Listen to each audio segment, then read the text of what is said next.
ప్రజలు 11 మందిని గెలిపించారు. 11 గంటలకు వచ్చారు. 11 గంటల 11 నిమిషాలకు వెళ్ళిపోయారు. అంటే కరెక్ట్గా 11 నిమిషాలు ఉన్నారు. ఆ 11 నిమిషాల్లోనే స్పీకర్ను అవమానించడం ఇవన్నీ జరిగే పరిస్థితి వచ్చింది.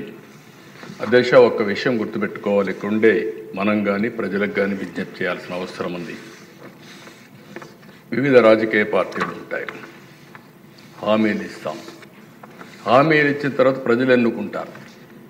ప్రజలు ఎన్నుకుంటే లోపలికి వస్తాం. ఈరోజు ఏ నాయకుడైనా సరే ముఖ్యమంత్రిగా ఉండి కూడా ఓడిపోయిన సందర్భాలు ఉన్నాయి. నిన్న మీరు చూస్తే ఢిల్లీలో కేజ్రీవాల్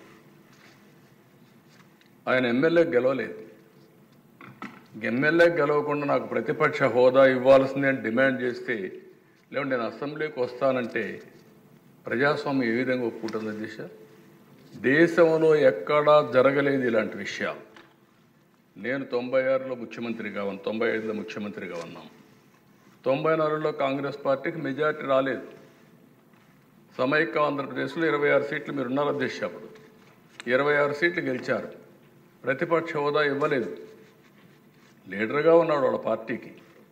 ఇలాంటి సాంప్రదాయాలు మర్చిపోయి ప్రతిపక్ష హోదా ఇవ్వాలని డిమాండ్ చేయడం ఏ విధంగా సబబో ప్రజలు ఆలోచించాల్సిన అవసరం ఉంది అధ్యక్ష. ప్రతిపక్ష హోదా మీరు నేను ఇచ్చేది కాదు, ఇది ప్రజలు ఇచ్చేది. అది గుర్తుపెట్టుకోవాల్సిన అవసరం ఉందని చెప్పి కూడా నేను మీకు తెలియజేస్తున్నాను అధ్యక్ష. ఈరోజు మన నాయకులు మాట్లాడినప్పుడు చాలా విషయాలు మాట్లాడారు. ఒక్క విషయం మనం అందరం గుర్తుపెట్టుకోవాల్సిన అవసరం ఉంది. ఎన్ని కష్టాలున్నా ఈరోజు ఈ ప్రభుత్వం ఒకటే ఆలోచిస్తున్నాం.